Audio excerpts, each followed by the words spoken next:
5 weeks into this project, this is where we've got to. John Franey and me are working together on a programme about this national treasure and how it became a local treasure.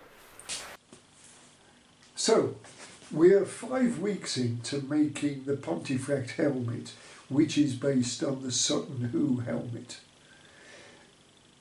Did you know anything about the Sutton Hoo helmet before I introduced the subject to you? Yeah, I went down to London to see that geodesic roof in the British Museum, and while I was there I went and had a look at that because I'm interested in stuff like I've always been interested in armour and swords and stuff. Do you know much about metal and things like that? I mean, what's your qualification? Well, I'm a coded welder by trade, and also I at the same time they taught us blacksmithing and fabrication and fitting. We did metallurgy. We did all sorts of things in this one course for this apprenticeship that I was doing. So this is sort of City and Guilds qualifications. What have you got them? It's a combination of Welding Institute, yeah, and City and Guilds. Yeah. Because the main block of it is coded, being a coded welder. So you have to learn all sorts of things to be a coded welder. But all like satellite training that they do around it, like your blacksmithing and your fabrication, that's all at a City and Guilds standard. But the actual structure of the main training of a coded welder is Welding Institute. Okay, now this is a historical piece in some ways. How did you actually start? What was the first thing you did? Well, you've got to go back to do it how they did it. So first thing you need is a tree stump, because that's what they used, and then you have to hollow it out to get your dish. So that you've got then, it's called a stretching stump, that's its proper name. So the stretching stump is the first thing, not the metal.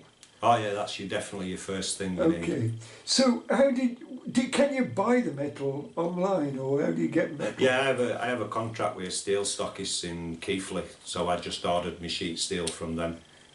So you get the machine steel from them, but you're going to use two metals here. You're going to... Yeah. The copper on it that I used, I salvaged from buying copper pipe. I bought some copper plumber's pipe instead of buying a big sheet of copper, because if I'd have bought a sheet of copper it would have cost £60 or £70, whereas I got away with £23, I think it was.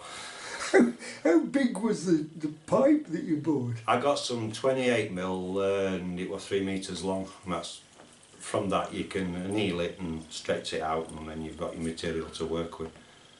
Okay, so then I'm assuming you've got two halves of a helmet to make, because must start from there. Your first process is to obviously measure the head. Yes. And then you'd make your template out, and then when you've got that right, then you can mark your steel out, and then you'll have two halves, and then what you have to do is you have to match them two halves up. So then you put them together and you'd match them up so they're perfectly the same shape. From that then you can go to your stretching stump and start to work your steel out until you get an half shape. Okay. Do you have to buy a special paper for doing this, or what's the ideal way of doing it? Well, there is template paper, but it's about 30 or 40 quid a roll, so cornflakes boxes at best thing. so you have to have a supply of cornflakes boxes. Yeah, well, everybody eats cereal, don't they? They do, but is it bendability? What's the virtue? Well, it's just right consistency for making, it's not too stiff where it, and it's not too thin where it'll be flexible. So when you actually place it on, and you can actually draw around it without it giving, because there's no worse than drawing on a template that keeps moving about. So with it's just right consistency for marking out. That's one thing about it. So you presumably this is where you start using your stretcher. Yeah, you need to stretch it out and form your piece of metal. So how do you hollow out? It seems to me a very difficult thing to do, to hollow out the top of a tree trunk. You've got it flat, obviously, and then you've got to go down. What do you do? Do you use a saw of some sort? What do you do? No, you can use a circular saw, but you end up losing your fingers. What I did is I marked circles going in an inch to the diameter I wanted, and then I got a drill bit and I had a drill stop on it, and I just drilled it in different depths going out towards outside edge. Yes. And then just use a chisel to clean it out. A long job, Emma? How long would that take? About 3 hours. 3 hours. So you've got a 3 hour, but you're then going to need, I guess, some sort of specialised tools. To actually hammer. You can't. Up to when you've got your 2 halves, you're all right with a standard ball peen hammer. But then once you get to a point where you're putting them together, and then you've got this big dish, this big bowl, yes. then you need to make a long reach hammer, which has got a long neck on it. So you've got your stretcher ball on end, and then it's got a long neck with a standard head and an hammer, and that gets inside. So that, because once you put them together, you've got round on 2 edges, and then on other 2 edges it's flat, because when they're in 2 halves, that bit you can't really get it round because it just springs back when you're trying to straighten it. So once you've got them together, then you've got these flat spots, and you need to make them match other round bits on helmet, so it's got a nice round shape to it. Then you need something like this, which is a long nose ball peen hammer, so that you can reach into the bottom of a dome. If you imagine my hand being the stretching stump, you would place it in the stretching stump on the seam where it's flat, and then you work that area in there with your hammer, and then you'll do the same on the corresponding side, and then eventually it'll all start to go as a round circle, as opposed to being 2 half rounds and 2 flats. So that's what this hammer does. It makes that all nice and round inside and pushes it out. So then what you have to do is once you've got your dome, yeah, you have to measure size it, the head it's going on, and then you mark it out, and then you mark it round the bottom of the dome, and then you trim that off. Then you have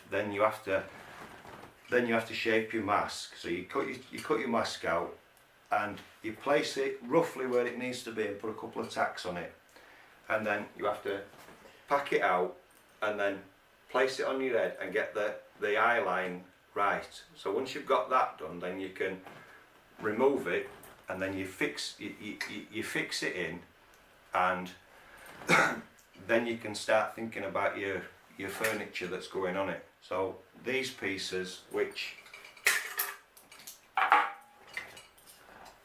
you start off with obviously your flat piece of copper, but then you mark it on inside, and then you have to work that side, and as you work it, it'll then start to create a profile, and then after a lot of stress you can then start to form your shape, because when you first start to form it, it goes all over the place and it looks a mess, and you think, oh, I've gone wrong, but you haven't. It's just a case of keep persevering until you get the shape, which I've nearly got, and then it's a case of fitting it. Don't you get frustrated by this? And when you do, what do you do? Oh yeah, it's massively frustrating, but you just have to walk away. You have to go. I just get to a point where I can't take it anymore, and it's just doing me in, and then I walk down the garden and make a drink and have a cig with and talk to the cat and de-stress, and then I'll go back and you see it with fresh eyes. We've got the helmet, we've got the face piece, but now you've got to put on the side pieces. What are the side pieces? What do they look like?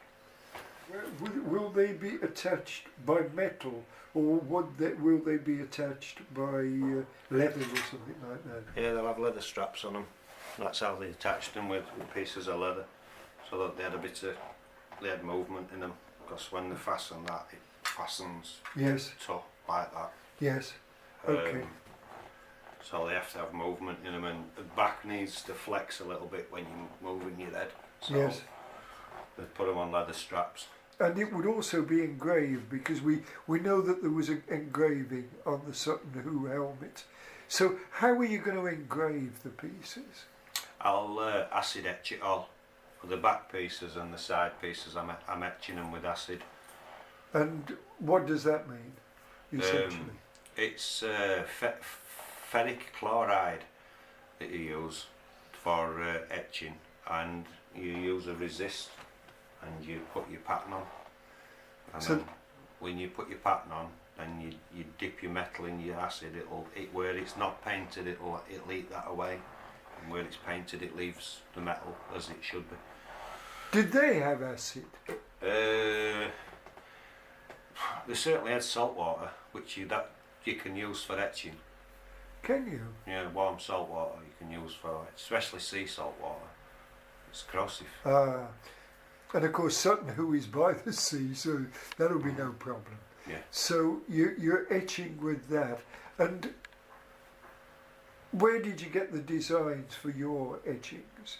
I'm just using generic Celtic and Saxon markings, what they'd use, symbols that they had in what they used, every day. So you'd have it like a pattern like that. It'll be drawn on with pencil, and Yes. then you paint it in with a paintbrush, and then you end up something like that. When we come to the decoration, you reckon that on the side pieces, how long is that going to take you? They're probably going to take about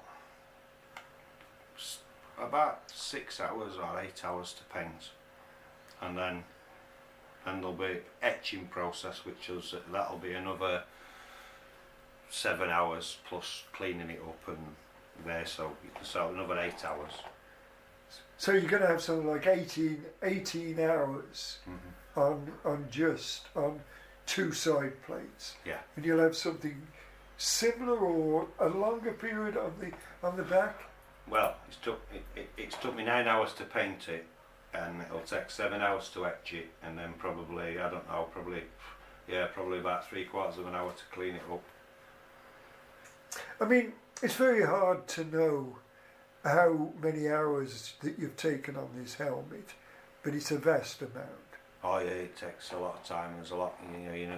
You're not dealing with one skill. You're dealing with a mass of skills all in one job. So the pontefract helmet and the Sutton Hoo helmet are the real thing. Yeah, that real deal. Yeah. I'll tell you why this project's interesting to me, right? It is that I know I'm surrounded in this Yorkshire town by people who are massively well qualified, or people who are desperate to learn more, and they have not always been well served at schools. When I was a young man, I taught in a secondary modern school, and everybody told me that the kids in the bottom 3 streams were real crap. And I learned on that occasion that what was happening is nobody understood the difference between people who had an academic, let's read a book education, and those who give me a tool and I'll solve you the problem.